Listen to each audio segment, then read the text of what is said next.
Let's go live with Maximum Skin, Justin, who is joining me all the way from Toronto in Canada. He is, if you don't follow him, you should follow him. He's really interesting. He's a brilliant educator on here. He's a trainee nurse. He's a laser derm specialist, and he works out of Maximum Skin in Toronto. And let's find him. I realise I'm a little bit early for most people who are working tonight, so don't worry. Obviously, I will save it for you so you can watch it back in your own time. But it's going to be fascinating.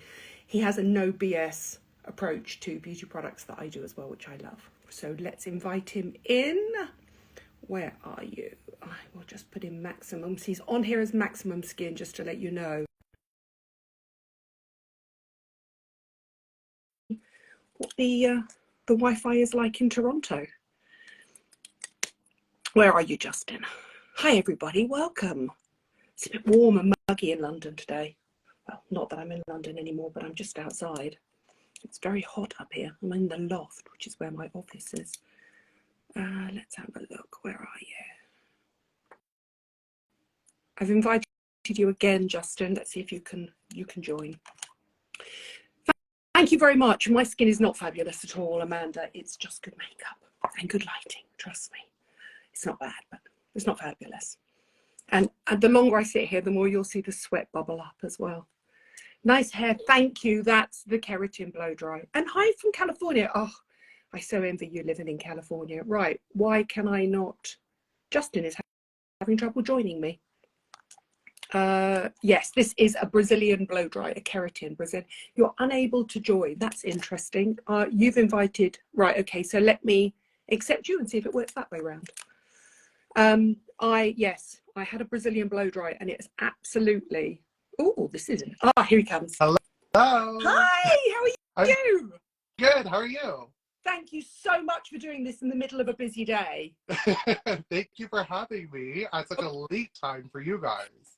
Well, it's 5 o'clock here. People normally join my lives at 6, but to be honest, most people are going to watch it on playback anyway. And I also load them up onto YouTube because people love to dip in and out and take notes. That makes sense. Not that you're under any pressure here, Justin. It's hot in this room. I don't know if it's me that's nervous or if it's the lights or if it's just the weather. It's really, really humid and a little bit overcast here, and my new office is up in a loft. So listen. I completely understand. For those that don't know, and everybody out there that's following me should follow Justin because he specifically has in his bio no BS free approach, which I love, which I do as well. Tell everybody about yourself, Justin. So I work as an esthetician and a laser specialist. And since I started my career in the whole skincare game, I've worked with dermatologists and plastic surgeons throughout the whole time. And now I'm going into, so I know you mentioned nurse, but I'm actually a nursing student. I know, I realized that. I'm sorry. It's okay. I know because it's okay. I was like, oh no, but well, no, it's really interesting because medically qualified people are very particular in taking claim for things they've passed. So I apologize. That was me. But he's a nursing student. How long have you got left until you graduate? It's 2 years. All right. So quite some time. Did you decide to do that because you saw the results you were getting and from working with other medical professionals, or had you started that before you went into aesthetics? So I actually created a list of 10 things I wanted to accomplish in a decade for my career. And one of those things, after working as an esthetician and working with lasers, one of the things was become a nurse so I could do more advanced treatments, injections, PRP for hair loss, fillers, like there's a bunch of different things. Even doing like certain removals for acne scars where you have to like kind of punch it out. There's certain things that you can do once you have more qualifications, at least in Ontario where I live. It's the same in the UK. Yeah, I mean, yeah, I figured because usually a lot of the UK and Canada, our policies are pretty similar. Yeah. So how long in aesthetics, and is the nursing degree 4 years? So the nursing degree, there's 3 different ones that you can do. You can do an RPN, you can do an RN, or you can become an NP.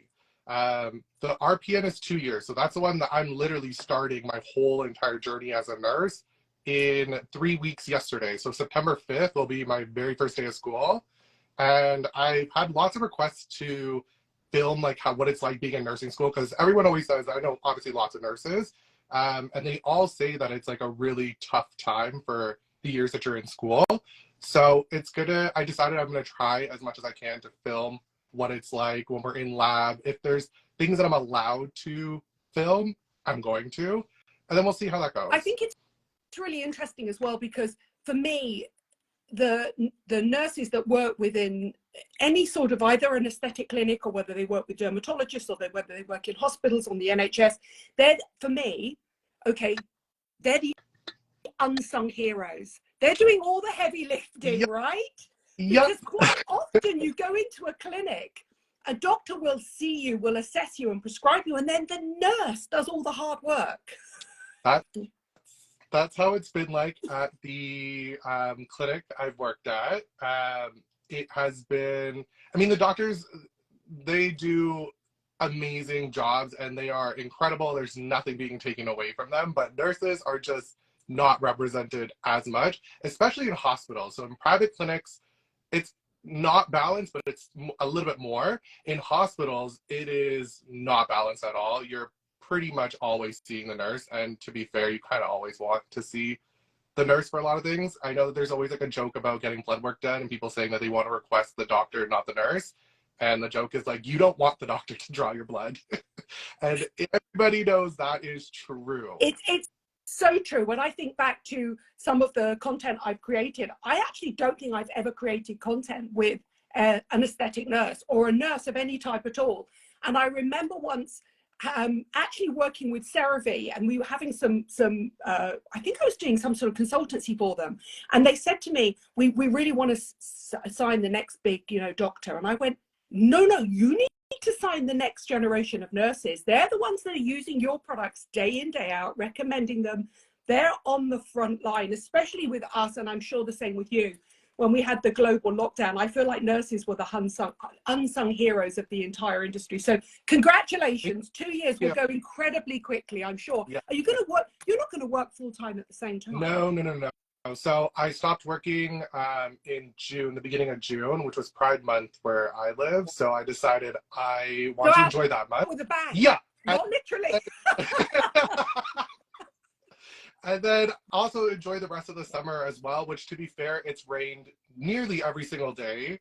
Again aligned, Justin. That's what I said. Canada, the UK, we're very similar in many ways. And today is like the one day that it's boiling hot. And I'm like, of course, when I have to be on film, I'm going to look really shiny and oily and greasy. I keep First day the sun is shining here for probably since Swithin's Day, which was whatever it was, July something. And they always say if it rains on St. Swithin's Day, it's going to rain for the next 40 days. And today is the one excuse. And I'm sitting here now, and before you were like joined, somebody said lovely skin, and I went, it's really not. The longer you sit me here, the more I'm going to sweat. Anyway, enough about my sweaty face. I am fascinated by your approach to skincare education. I love it. I know you follow a lot of the same people I do. I can't remember how I discovered you, but I love your content. Go follow him. He's amazing. Let's dive straight in. Have you got your products in front of you? I do. And we talked a little bit about CeraVe as well, and they are in this too. I have, for my top favorite products, there's, I think, like maybe 10 of them that are right here. I try to make it one of everything, every step in your routine that I personally love and would recommend. There's highs and there's lows, which I know you love doing as well, mixing and matching. So we can go right into cleansers, which is the CeraVe, and it's my all-time favorite cleanser, and it's also so affordable, and it is the foaming facial cleanser. And sorry. Go on. Now, that's very interesting, because I'm I mean, it makes sense. I'm old enough to be your mum. I like the gentle skin cleanser, which is the gel one. Mm-hmm. Do you like the foaming one because it's got slightly more of a cleansing action, or is it the foam you love? So for me, I like the hydrating facial cleansers. I think the one that you're talking about, where it's like, the green one. Yeah, dark green. Yeah.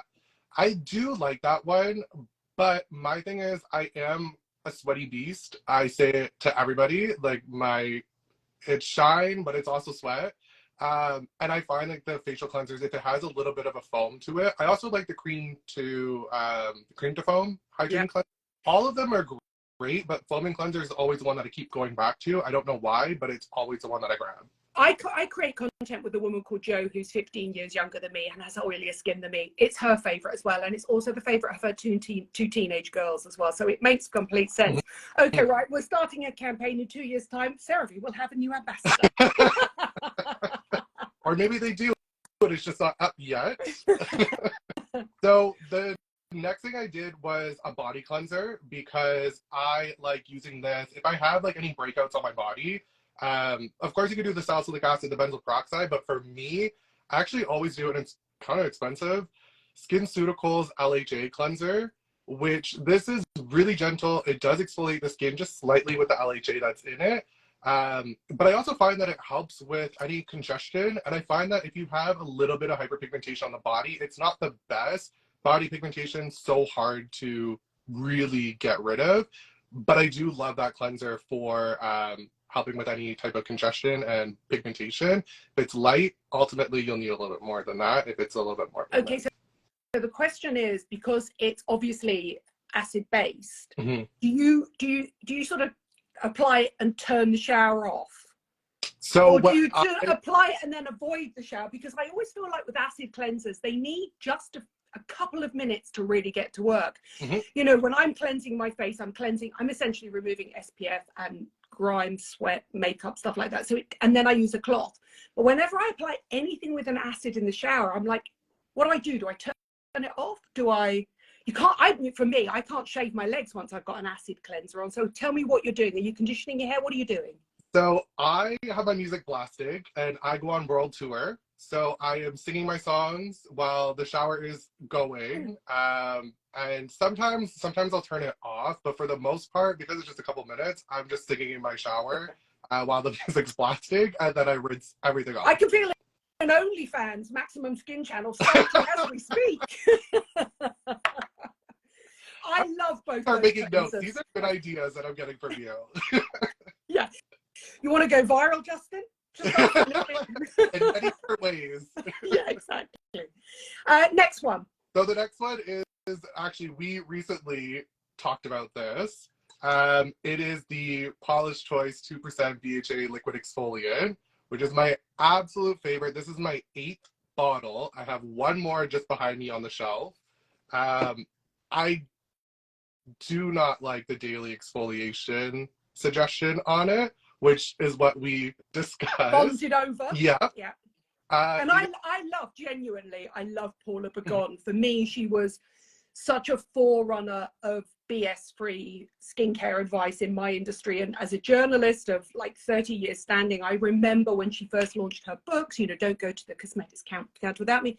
It's an amazing product. I recommend it in all 3 of its formulations, but I just don't recommend to you. I mean, sometimes she recommends it morning and night, and I just find that really scary. Yep.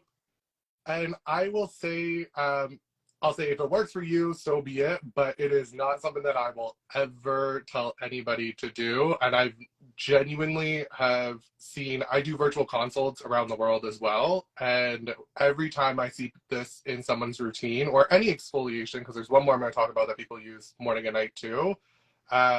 Every time I see that and they're dealing with acne, I always say slow down on the acids, and really that is usually what can help with the breakouts that they think it is, and it's really just irritation that they're seeing, and it's those little papules on the skin, the little red bumps. And I just recently talked about this and said that a lot of people think that it's acne and they keep using all these acne products, and then what ends up happening is you're just causing more inflammation and more irritation. And that's why I'm always like, go easy on the acids, you'll see your skin clear up from it. Yeah. Are you a Paula's Choice 2% BA lotion, liquid, or gel? Liquid. And that's the best-selling one. That's the one that she made her name and her millions. Last time I FaceTimed her, she was in Hawaii. You'd be amazed what 2% BHA can buy nowadays. But I've never got on with that weird sort of oily texture. I find that strange. So I love the gel, but then I don't get breakouts all over because my skin is much drier as I get on. But I love the gel because you can dab. So anyway, for those that don't know, it comes in a gel, quite a thick gel you can dab on. It comes in a sort of, is it a solvent base, Justin? For the liquid exfoliant one, It's like for the one that I have, and I don't know if it changes because in certain countries the formulations are slightly different. This one's really watery. Oh, okay. Like Okay, very, so very. then there's a watery one, and then there's almost like a serumy liquid one as well, isn't there? So you just choose the one you like, and it's a beta hydroxy acid, so it's salicylic acid, and it is amazing. And if you've got a breakout anywhere, it definitely works. It works on ingrown hairs as well. It's just amazing. But yeah, how many nights a week, or do you use it in the morning? Would you use it? So I use it in the morning. I actually used it today, and that's when I'll change up my routine just slightly so I can incorporate the acid without too much irritation. But I use it maybe 2 to 3 times per week. I usually am around. Sometimes I don't even do the whole 3 week things, or not 3 weeks, 3 days a week. Usually it's like 2, and sometimes I'll hit the 3 mark, but I usually keep it in around the 2 to. Exactly what I would recommend to people. Do you know? And also, I have to tell you, one of my followers slid into my DMs earlier on and went, oh, I just started following Justin, and I asked him about retinol, and he got straight back to me. I love him. I know exactly who you're talking about because they literally just messaged me yesterday and they were asking if I think over-the-counter retinol is worth it, and I was like, of course it is. Like, there's so many different aspects and people that could benefit from using an over-the-counter one. Maybe they can't use a prescription one, no access to it. It could be expensive, like depending on where you live. There's so many things. I'm like, of course you could use it, but I know exactly who you're talking about. Okay, so quick question here. How do you feel about the use of retinol and an acid, any acid, either at the same time or on the same day? So I use them on the same day. I will use, and tonight I will do this, my exfoliation in the morning, and I'll use my retinoid at night, and that works for my skin. I know people that can't do that. I also know people who can layer them together and they have no issues with it. I cannot do that. I generally will not recommend that either, just because I don't think it's necessary to have exfoliation and retinoids combined in the exact same routine. It's a lot of potential for irritation. So what's the point? You can always just skip days, skip a little product. It's not a big deal. Yeah. So I usually say don't do that. Yeah, I always say err on the side of caution, as well as somebody that has battled perioral dermatitis for the better part of 20 years. It has basically changed exactly the way I use my skincare, what I choose. I always err on the side of caution now. I always feel this is what people say, isn't it? Skincare is not a sprint, skincare is a marathon, people.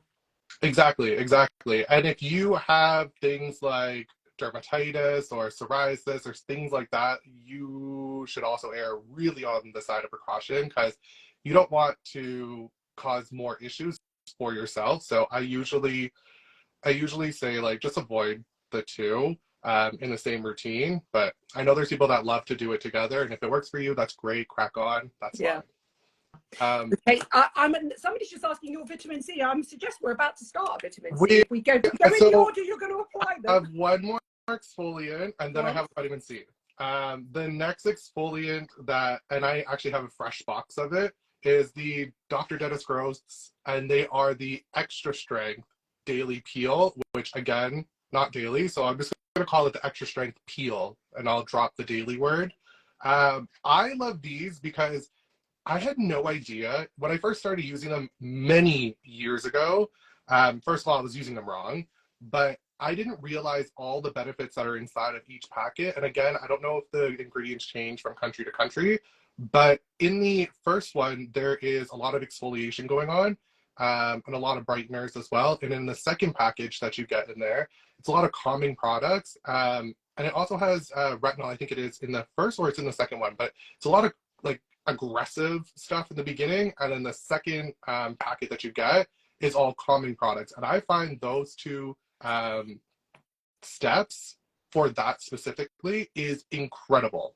Have you got one in front of you? Take them out for people that don't know. So basically they are tiny little sachets, and each one is a double sachet that you pull apart, and there's a step 1 and a step 2. There you go. And there you go.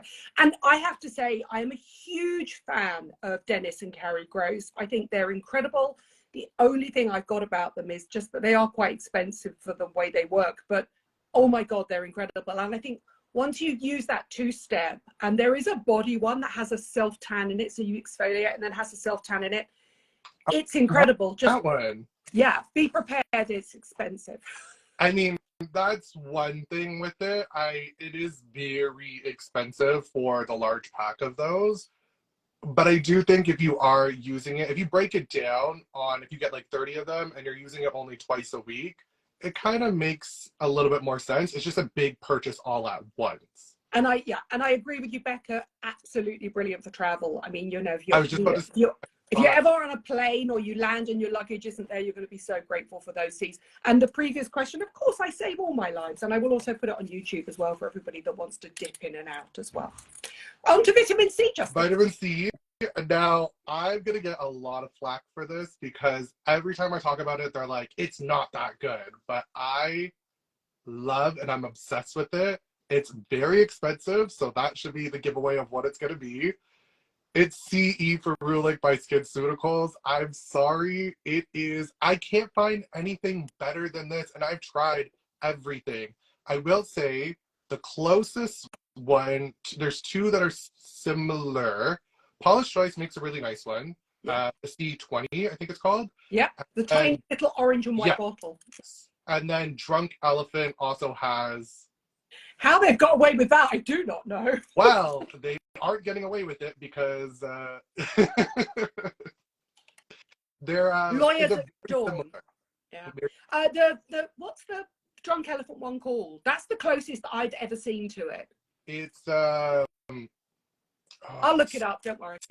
I always forget the name of it, but the Drunk Elephant. It's in the orange top with the pump. That's it. The twist.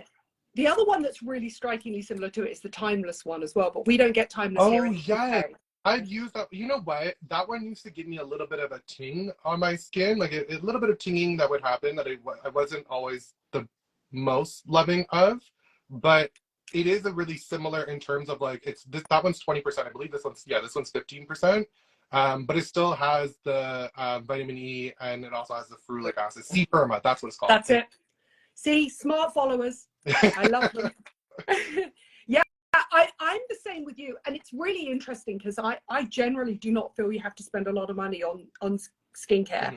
So I tend to spend my money on my vitamin C and my retinol at night. And when people say to me, you know, when you get to the bottom of a bottle, do you see a difference? I feel like it's sort of like, it's like a bit like using an SPF is using a vitamin C. I can't explain what it does to my skin. I just know that my skin is better for it. And I'm convinced that my skin has less pigmentation issues, even though from my generation, we didn't wear SPFs growing up and we sunbathed for years. There has to be a reason that my skin looks as good as it does for my age and for somebody that has that much sun exposure. And I think CE Ferulic might be the one. I've tried not using it and seeing what my skin looks like versus using it, and I swear every time I put it on, I'm like, my skin just looks better, and I get a lot of compliments about the glow that it has, which a little bit of that is Botox, but a lot of it has to do with that vitamin C. Any vitamin C really is going to give you a more radiance of skin, but the CE Ferulic, I don't know what, they did very, very well with that product, and that's why it's been around for, I want to say it's like 20 years. It could be even... It's 20 years, yeah. And also, I mean, the whole foundation of if you don't know the story for everybody watching, the whole foundation of SkinCeuticals was because the scientist did all the research on what vitamin C does for skin, and topically. And I love it too. And I'm sort of, every time I do the same as you, every time I mention, I go, now I know this is really expensive, but, and then up comes the little brown bottle. I love it. I just absolutely love it. And I do use it every single day. Absolutely. And under an SPF, it boosts the efficacy of your SPF. And for me, it's a no-brainer. It's one thing where I can see and feel and hear my credit card crying when I go buy it, but I'm always like, don't worry, it's worth it. It's worth it. Yeah. It's worth it. And it always is, in my opinion. And I have to say, generally, my rule is spend your money on your C and your A, and then everything else in between can just be high street for me. For sure. And that actually, so my next thing is specifically for me who has acne and anybody who really has acne. But I don't think this is available outside of Canada, so I feel really bad. My followers will find a way. You can get it on a few sites. I just don't know about shipping, the import fees, all of that at your own risk. But Benzogel. It is a 5% benzoyl peroxide product. It can be 5% benzoyl peroxide. I'm sure with any product is fine. But specifically 5% and nothing higher. When you get into the 10%, I find it causes way too much irritation. Even in wash-off products, I'm not a fan of personally, and I get a lot of patient feedback saying it just does not work for me. So I usually say 5% leave on or 5% wash off. There's also a 2.5%, I think it is as well. But this is, and the crazy thing that I do, I don't know how you feel about this, but I combine these two together. These two. They work in different ways. So technically they're not, you're not overloading your skin with product. For those that who are watching this and don't know benzoyl peroxide, and benzoyl peroxide is not widely available in the UK. They tend to try and get you to only access it via your GP or via a prescription. Explain what benzoyl peroxide does for people with breakouts. So benzoyl peroxide is basically going to work with fighting the bacteria on the skin, the acne bacteria. It used to be called P. acnes. I would call it Cutibacterium or C. acnes. It's really balancing everything out with that. And I find it's also anti-inflammatory along with the salicylic acid. When you're combining the two together, I find that majority, if I get like one pimple, I do it all over. I'm not a spot treatment kind of person. I prefer just using it all over the face. And I will get a pimple, let's say it lasts for 7 days. It may only last for like 3, 4 when I'm layering the two. So that is my secret weapon. I've passed it along. It's now going to be out to thousands of people to see. That is the secret weapon, is using benzoyl peroxide for, if your skin can handle it. Obviously, if your skin can't handle it, don't do it.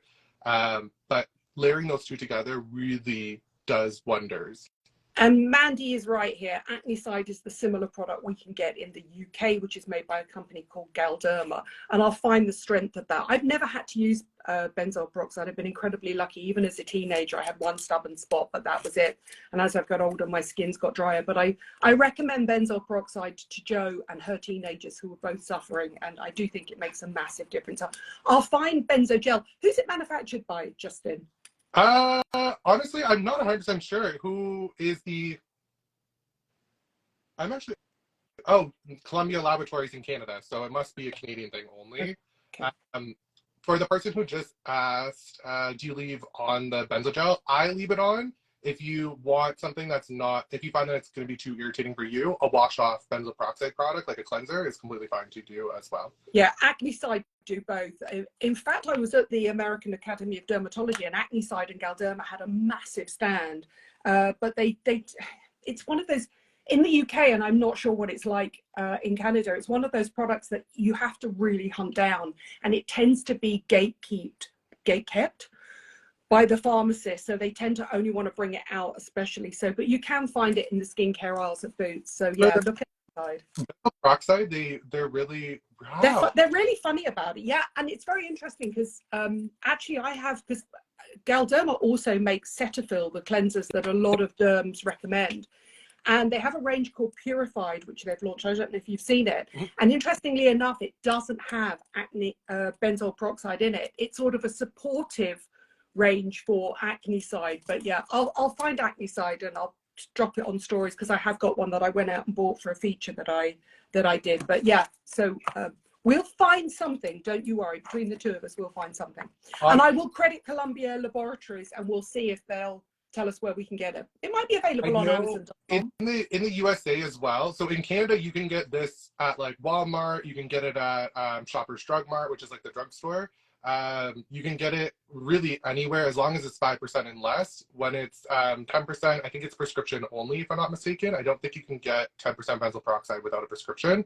And then for the person who just asked if I layer it with the salicylic acid, I personally do, but I will say really be careful, because it can be very irritating to a lot of people. I always say do a patch test, like an inch by inch somewhere, and mix it around on the face, see if you get any reactions. If you don't, try all over, maybe rinse it off, and then go full blast with it. But it's incredible. I love it.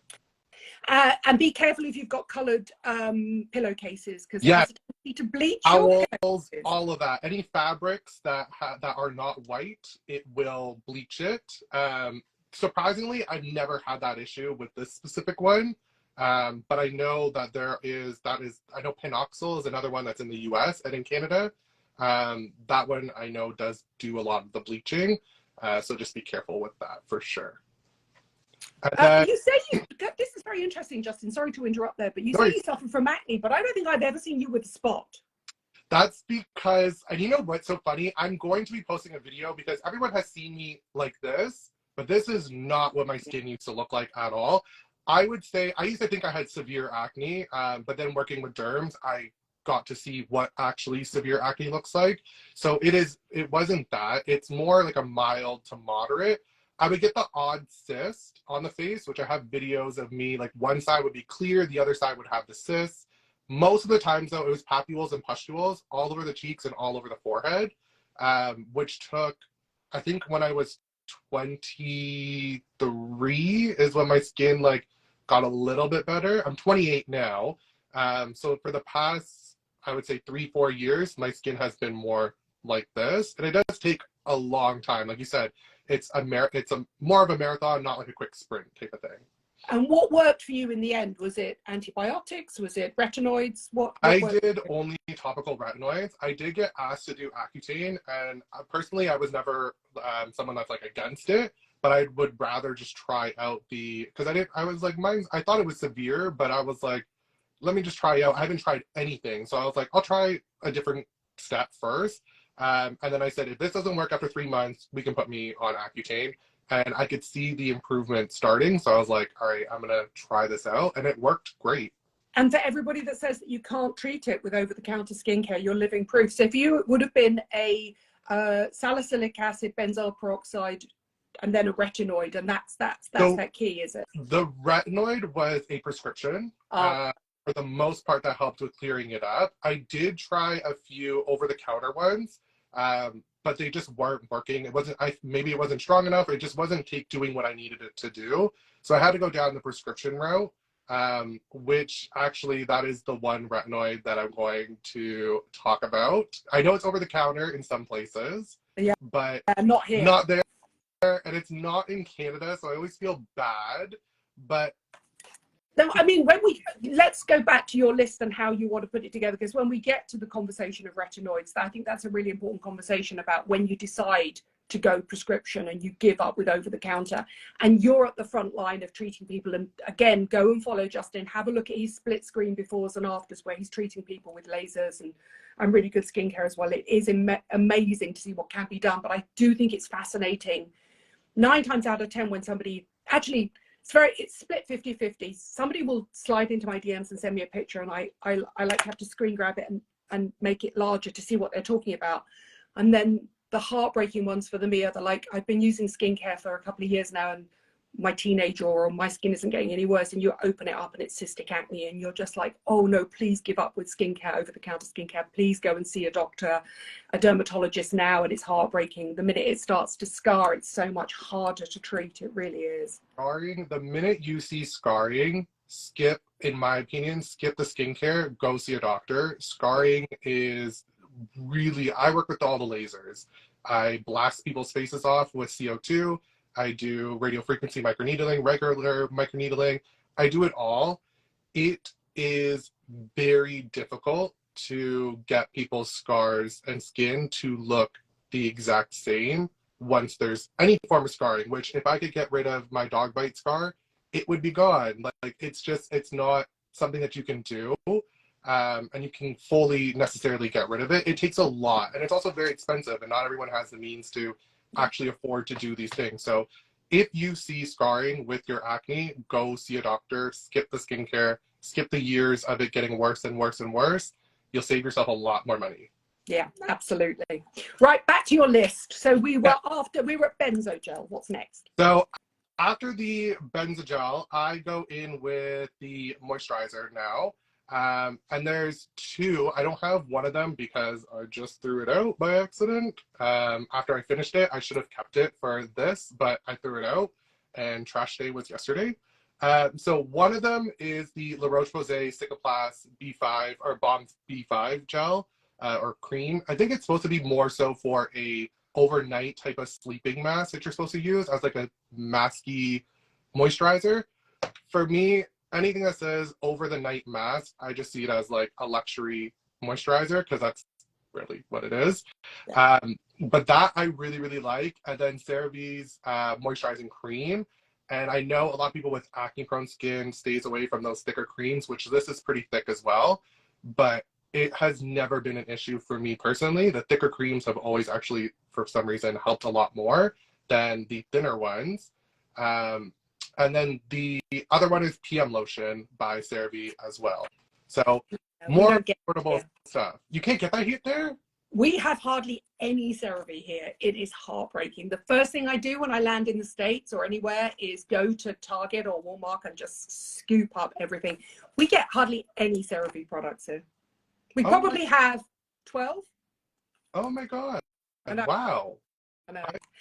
Do you know, it's very interesting, because I actually spoke to CeraVe about it, and it's sold here in 2 shops called Boots and Superdrug, and when they launched in Boots, they basically cleaned up. I mean, they just took over the whole world, and I think it took Boots by storm. And then I think Boots were sort of stuck between a rock and a hard place of saying, do we sell more CeraVe and cannibalize our own skincare, or do we keep the limited list of what's available from CeraVe? So yeah, I mean, when I went to the American Academy of Dermatology, I picked up their itch relief cream and their SPFs. We don't really get a good list of SPFs. They're so good, those products. Itch relief, I love mosquito bites, because this time of the year, and for some reason, I swear there's like hundreds of thousands more. They've multiplied way too much this year. So I am getting bit left, right, and center. And that stuff is, 1, affordable, and 2, gets rid of all of that itch. I love it. It's so clever. I don't even know I've got a tiny little sample size, and I don't even know, because I wanted to test it first, I don't even know what the active ingredient is, but it's not a steroid. Don't worry. See, Justin's going to go and find it straight away. But if you're in the States, or you can find it, CeraVe's itch relief cream is amazing. And as I'm talking to you, I am scratching a mosquito bite on my ankle. Off camera, Justin. Seriously.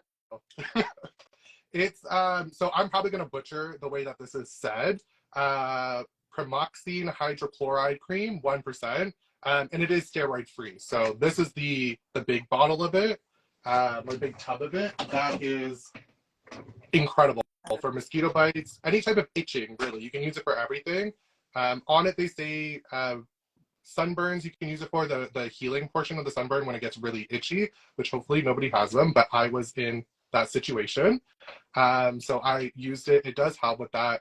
They also claim for, I don't know the wording of it, but basically like a lighter dermatitis type of thing, or itch issues, I think is what they call it. So you a can friend of mine has just started going through the menopause, and I recommended her to get it, and she's in the UK, so a friend of in America sent it to her, and she just said since she started going, she's perimenopausal, she has a shower and her entire body itches, and I was like, I found the solution. It's going to be amazing. It's really good, and it absolutely works on the mosquito bite I've now got on my ankle. And so, you know what it is? We had a really wet summer here, and mosquitoes obviously thrive in wet conditions. So instead of it being dry and hot like last year, humid, wet conditions, it's basically turned Canada and the UK into Thailand or India or something. I mean, which makes sense because it's been raining nearly every day here as well. So that makes complete sense. Any little pools of water, they can lay their eggs, and then that's where they breed. So yeah, it's crazy. Anywhere they're just like all on you, and I swear the bug spray is like, I think that they're all kind of immune to it now, because I cover myself head to toe in that stuff, and they're just like, nope, we're still gonna get you. So I don't think they care anymore. I'm like covered in mosquito bites. I'm like, this is too much. I don't like this. No, I agree completely, and I think the only things that really work now, I do a TV show, and I heard the resident GP talking about it, and they were saying, well, what about DEET? Do you really want to cover your kids in DEET? And she was like, I'm afraid DEET is kind of thing the only thing that works. And I think it has to be at 20% now, which quite frankly, I remember once using it, I think it was probably in Thailand, somewhere on holiday, and it melted the patina off my sandals, but it stopped me being bitten. You gotta weigh up the benefit. back to your list. I'll add the CeraVe Itch Relief Cream because it is amazing. It is amazing. So the next thing would be, now it would technically be the retinoid that I would go to, because then after this it's actually it should be sunscreens, and I skipped the retinoid, but maybe we'll save the retinoid to the end since that's going to be a long conversation. Right. Sunscreens, there are a few. I'm going to just pick one of each, one for face, one for body, to keep this as concise as possible. My all-time favorite, it's non-tinted, in Canada at least, and it's the funny bottle that everyone knows, La Roche-Posay and Thelios. It's the Ultra Fluid SPF 50, or 50 plus is what they call it here. That stuff is, I mean, my skin just incredible the minute I put it on.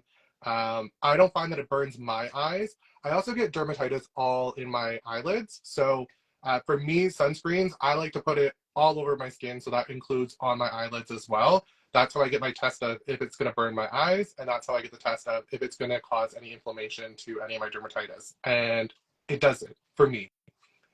So I love, and I believe, if I'm not mistaken, it's a chemical or hybrid sunscreen. I gotta double check. Yeah, it's a chemical sunscreen. And have you got the new generation UV Immune with the longer wavelength UVA protection in it in Canada yet? No. Okay. So now, can I just say, I don't like it as much. Oh, really? It's richer.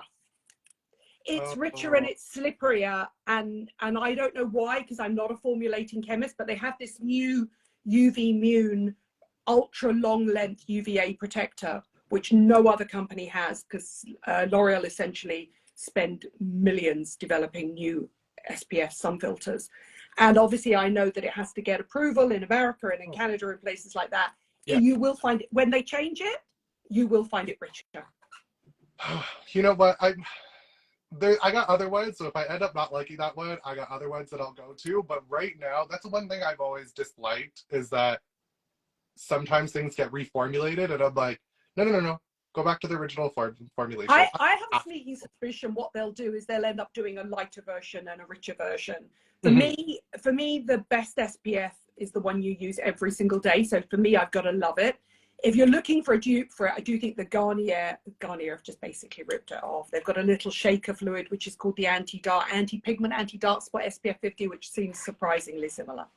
So does the, I was comparing the two, the Vichy Capital Soleil SPF 60. This one's very similar to, and by very similar, I mean it's the exact same UV filters that are in it, and it feels the exact same on the skin.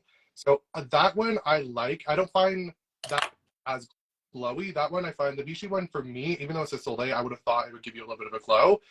It does in the beginning, and then it kind of mattifies on my skin. Whereas the La Roche-Posay, it stays glowy all day long.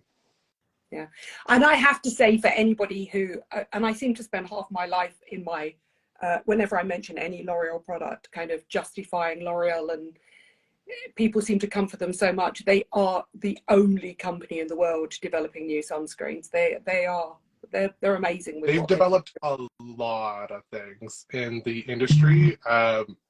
And that's La Roche-Posay, or not La Roche-Posay, sorry, L'Oreal. L'Oreal gets a lot of flack. Yeah, all the time. But the things that they're doing is, I would say they're trailblazers in the industry. There's a few other companies that are like the big dogs that are also doing a lot too, but L'Oreal has always been number one of really changing the game. And they have the budget to do it as well. Yeah, absolutely. I also think that they own EpiSkin, which is so everybody always says, oh, they sell in China and they test on animals, and they don't. It's illegal too. But I think what's interesting is they actually funded the development of the alternatives to animal testing. So they managed to have this. I mean, I've been there. It's incredible. It's in France.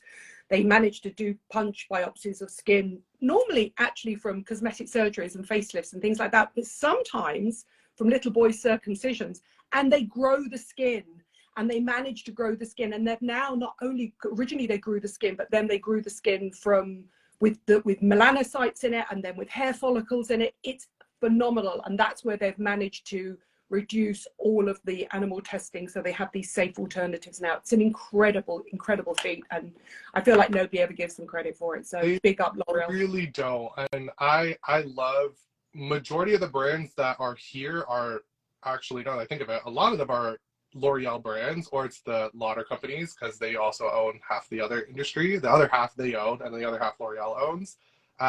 But yeah, the comment about the animal testing thing in Canada, they actually just, I mean, it was rarely ever done in Canada, which they, in the whole outline, you'll see like they talk about that a little bit as well, but it was finally just completely banned. So the interesting thing is now they also added, for Canada specifically, you're also not even allowed to make it's cruelty free as a claim unless you have evidence to support that. So that goes for manufacturers, importers, sellers, and they also threw in beauty influencers too. So there's a lot of things that now it's going to shift in Canada about the animal testing and cruelty-free comments as well.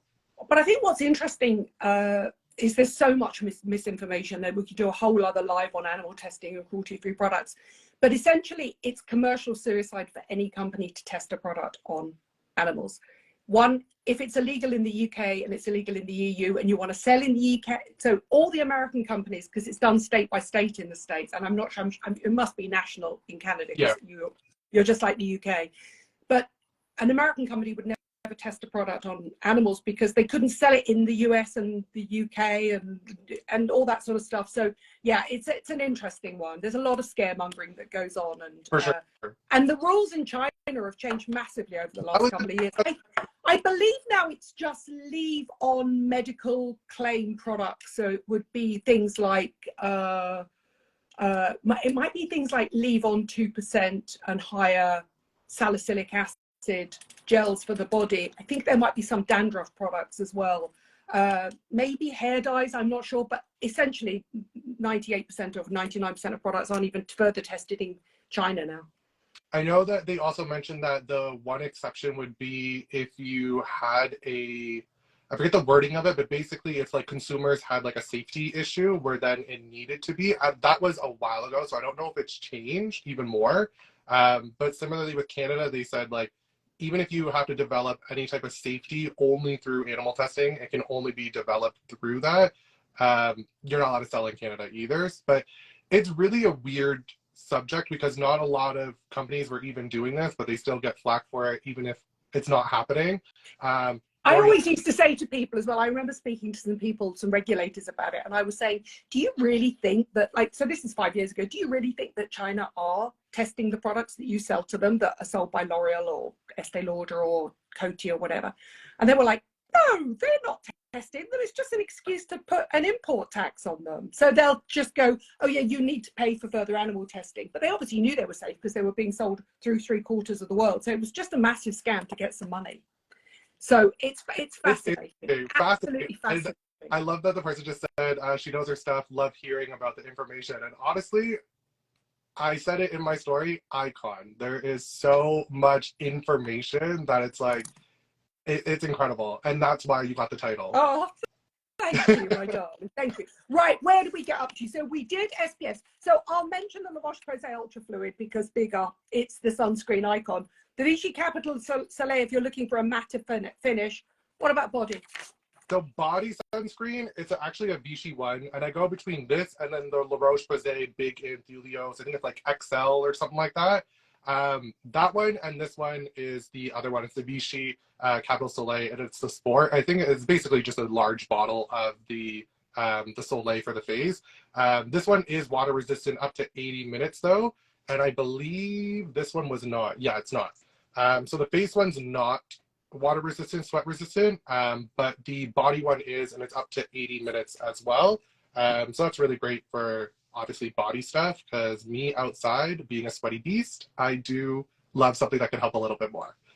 It's very interesting because I was watching, I think one of the derms live the other day that was saying that, how are you with reapplying SPFs? And I was saying that the minute I apply it to my body, I reapply it. Like if I'm out by the pool or I'm sunbathing or something like that. But what is it about facial SPFs that are so hard to reapply? And I was just saying, this is very interesting from your point of view. do you reapply your SPF during the day, even if you're inside? There's something about being a woman and wearing makeup that makes it so difficult to reapply your SPF. So thoughts on reapplying SPF, and what about spray SPFs? So I used to wear a lot of makeup, and reapplying sunscreen was difficult until I discovered, well, the spray sunscreens were never my thing, which I'll talk about in just a sec, but powder sunscreens was what I would use. And granted, it's not necessarily the best either, because you're not really able to see exactly how much you're putting on. I find it's really challenging to make sure that you're putting on enough to get that SPF rating that's on the package. But in terms of wearing makeup, that was the easiest thing that I thought made my skin look nice after applying it. The sprays now, I'm not a fan. Simply, if you're going to spray into your hand and then apply it, that's fine, but that's never how I see people apply it. I always see people at the beach spraying it, and the wind is blowing it everywhere except for on their body. So when I see spray sunscreens, I'm just like, don't use it. Unless you're going to spray it into your hand and apply it that way, then like, sure, that's great. Or if you're inside and you sprayed it, okay, but the minute you close your eyes, it's kind of hard to see where it's gone and how much you've applied. Even if you're seeing everything, it's hard to guesstimate exactly how much you've applied. So I like liquids because I can at least see that amount of quantity that I'm putting on. That's liquids, creams, that kind of stuff. It's easier for me. But in terms of the makeup, I understand why reapplying a lot of people don't do if you're wearing makeup, because it's challenging to do. So powders is where I like. Also, I'm going to make you name a powder. Which one did you used to love? So there's two. Color Science has the powder SPF, and then I actually really like the Paula's Choice one too. And I think it's I don't remember what the SPF rating of it is, but I really like both of those. I find them both mattifying on the skin. Well, I can tell you here and now that Paula's Choice don't sell their SPF powder in the UK, and I really like it. I think it's the easiest way to keep topping it up. I wouldn't use it just on its own, obviously, but if you feel yourself like I am now beginning to shine through here, I would just go in, and with the Paula's Choice, I just think that product needs to get more kudos than it actually. And also back in the day, I mean, I don't know how long ago you were wearing makeup, but Bare Minerals actually used to have an SPF. Actually used to have an SPF in it as well.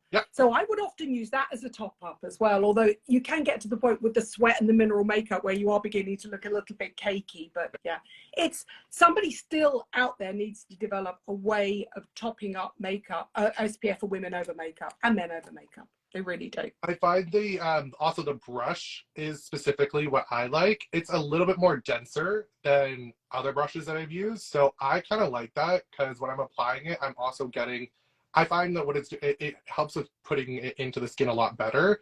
And it looks, I don't know, for me, brushes are a big thing. I used to be a makeup artist way back in like 2015. So many years ago, and brushes for me was always like the biggest thing. If I didn't like the brush, I'm not going to use it. So when I compare the two, the Color Science and the Paula's Choice, for brushes, if there's anybody that sees this and likes to know about brushes, Paula's Choice is the one to go. That's my whole thing. The Color Science one, almost you can feel it exfoliating your face while you're applying it. Yeah. I know, it's fascinating. I used to undo it because you can unscrew the top, put it out, and then apply it with my normal. With your own brush. Yeah, which, because brush technology is so amazing now, and there's no reason that anybody has to use animal hair brushes or anything like that. I mean, the fiber brushes are incredible, so I don't know why they haven't. Color Science, improve your brush technology. I'm sure nobody's listening from Color Science, but I could tag them and then they'll watch. Right, what's next? So next is one makeup product, and then we're gonna do different. And like I said, I rarely wear makeup. I feel like this whole video is you have beautiful skin. You don't need it. Thank you. And you know what? I usually only use this. So I don't actually really know what they consider it, but I call it a BB cream because that's what it kind of is like to me. They have it's La Roche-Posay again. They have the Anthelios Mineral One. And it's a like cream product that is very, very full coverage. A little goes a very long way. I usually only will use it if I'm doing any type of filming, because it does help with keeping my skin more flat than too radiant. And I like it for underneath the eyes. And then if I have a little blemish, that color that I have, it's too medium, works perfectly for my skin. So when I put a little bit on, blends right in, and it covers like any type of that redness from a pimple or anything like that. How many shades does it come in? Do you know? I believe it's 5, if I'm not mistaken. I want to say it's 5. I could be wrong, but I want to say when I looked at it online, there was 4 or 5 of them. Okay, and it's an SPF 50, isn't it? It's an SPF 50 plus is what they say here. So the exact rating, I'm not 100% sure, but 50 plus is what we call it. And you don't find it ashy on your skin tone? No, not at all. It works perfectly for me. There is more deeper colors as well. So for people that are more deeper, for people that are more fair, there's in between. It's not a huge range, so you're never going to find your perfect color.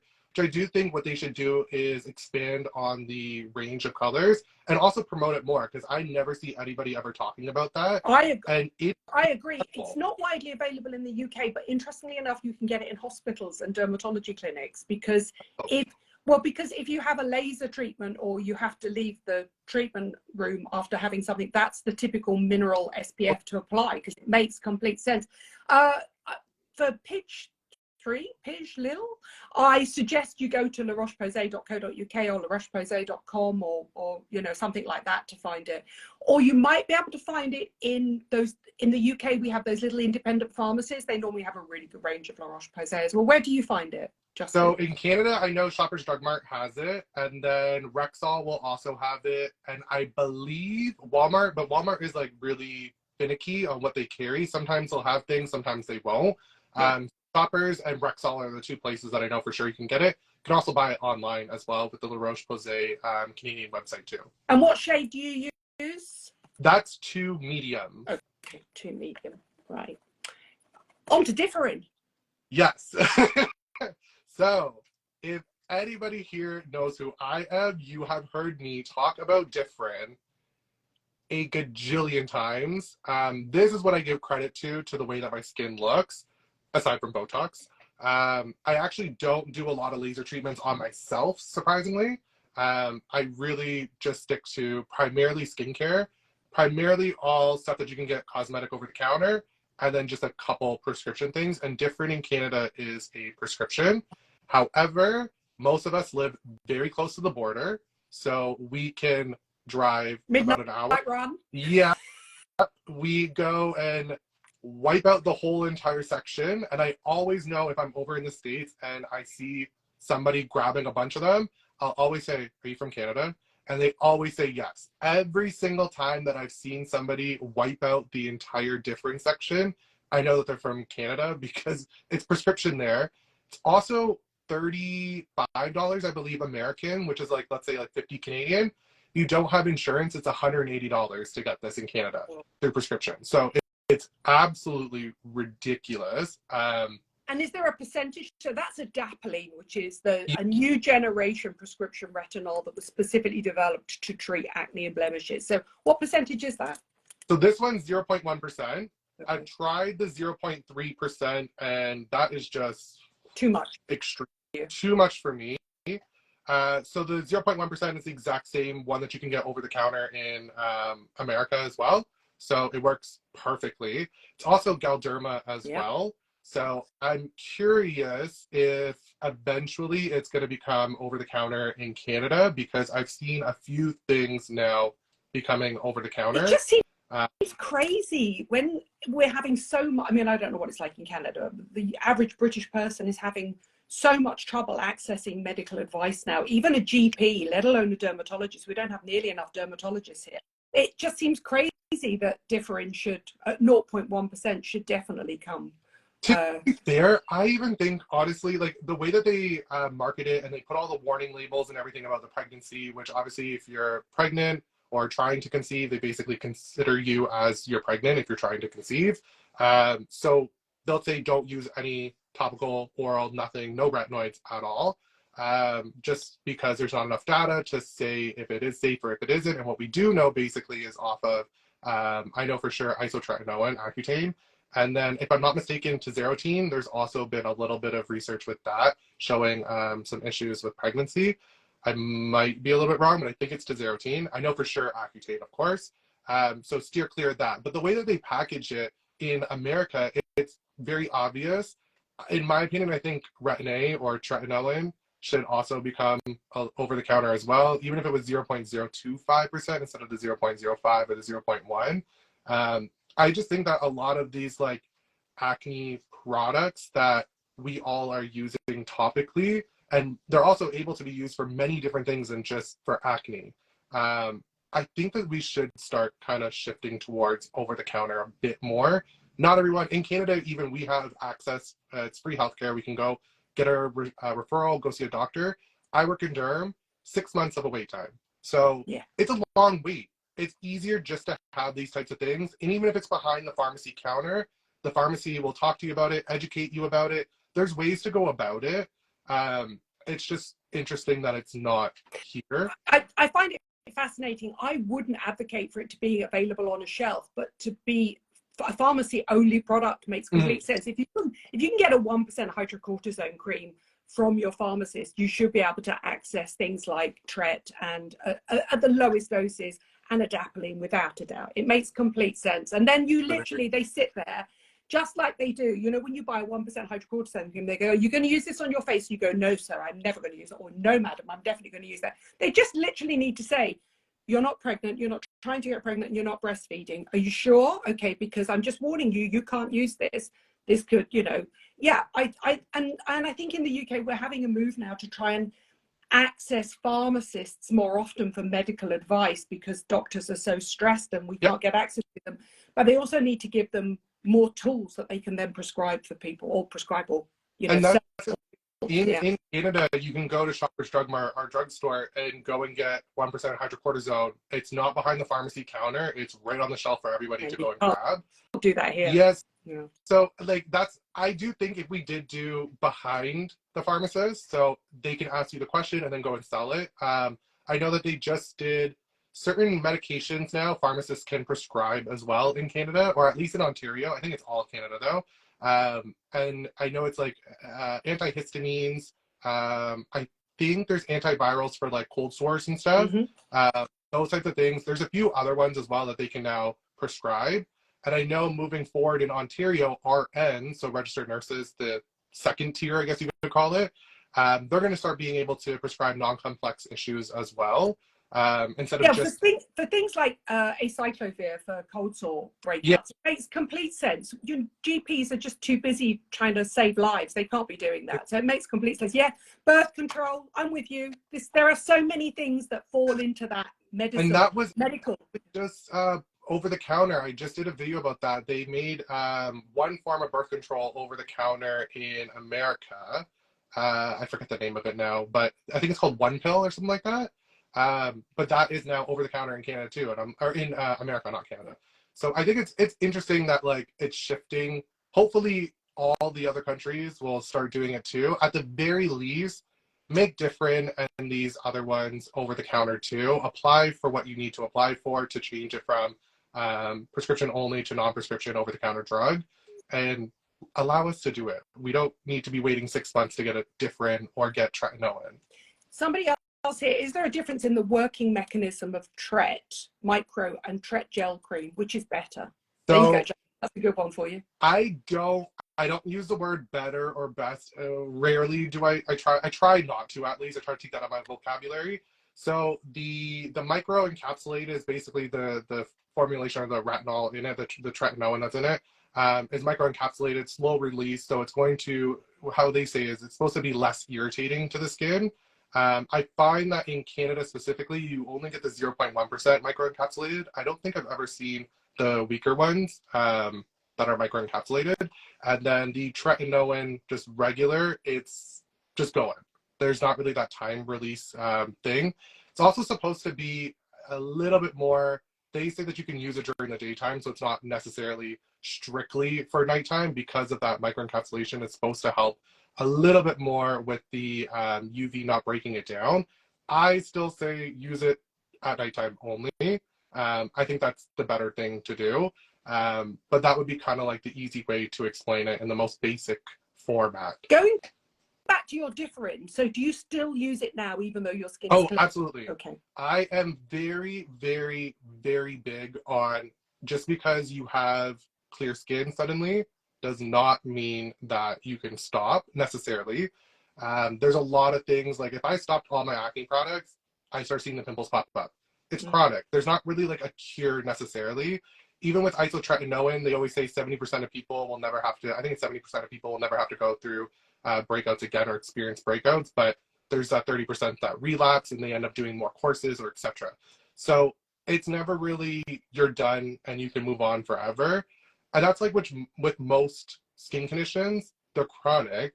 So you're always going to have to kind of balance and change your life in a sense to make it more calmer, I guess you could say. Same with melasma, same with sun damage. Melasma, Can't treat it and then expect it not to come back. Yeah. Yep. Just quickly before we finish, because I have kept you for an hour now. What's exciting in lasers? What are you most excited about?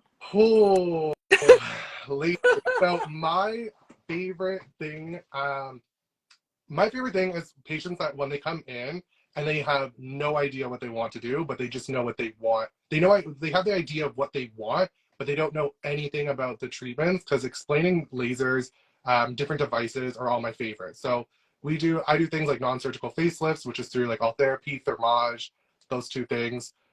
There's tattoo removal, which is the pico. We also use hyperpigmentation.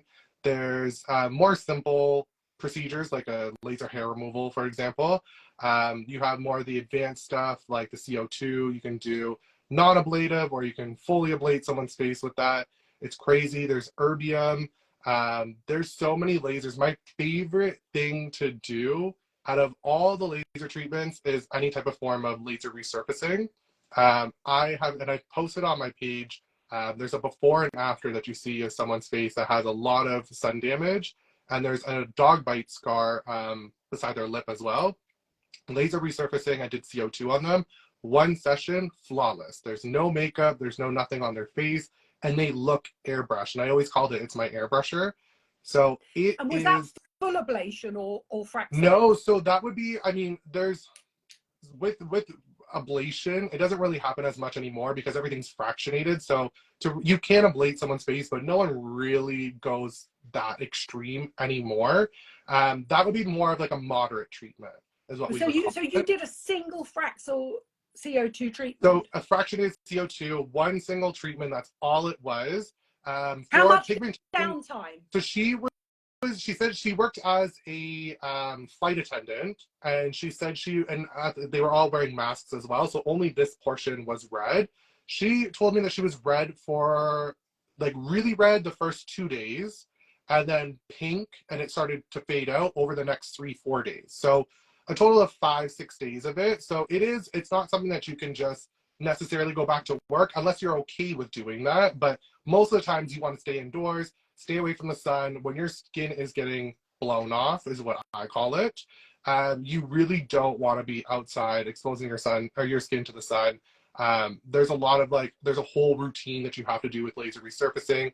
It involves vinegar soaps and Vaseline or Aquaphor. There's a lot of like nastiness that goes into it as well. But the laser resurfacing CO2, it is my absolute baby. I always said the day that I have my own clinic, the first device I am buying will be a CO2 device because it's so versatile. I agree with you completely. It's so interesting you say that. Having tried all therapy and having tried radiofrequency and micro needling radiofrequency, fractal laser, I've had one of 3, hardly any downtime at all, 2 or 3 days. I cannot wait for it almost. Well, no, I wouldn't say I can't wait, but bring on autumn and winter and I'm going back in there to have it done again. Amazing. Amazing. Somebody in Toronto, I got you. You come see me and we'll get you treated. For my generation who, sunbathed a lot in the 70s, 80s and early 90s, it's amazing. It really can roll back the years. It really can. Any other products? Are we finished? I think that is all of them. I think you ended on a high there. I did. Just quickly, what do you think of over-the-counter retinaldehydes or retinols? Anything you like, or do you not really try them at all? There is. I do absolutely love. There's a few different ones. The most affordable is the Roche-Posay retinol that I actually really do like. Next, Paula's Choice, the 1% retinol, I really like. And then more of an expensive one that we always carried in clinic was the SkinCeuticals. You have, I think it's 0.5, 0.3, 0.5, and then 1%, the retinol. All three of those, if you want to kind of slowly work your way up, it's a great like way to slowly do it. But those are all different price ranges. So you have a very affordable, the medium, and then the expensive.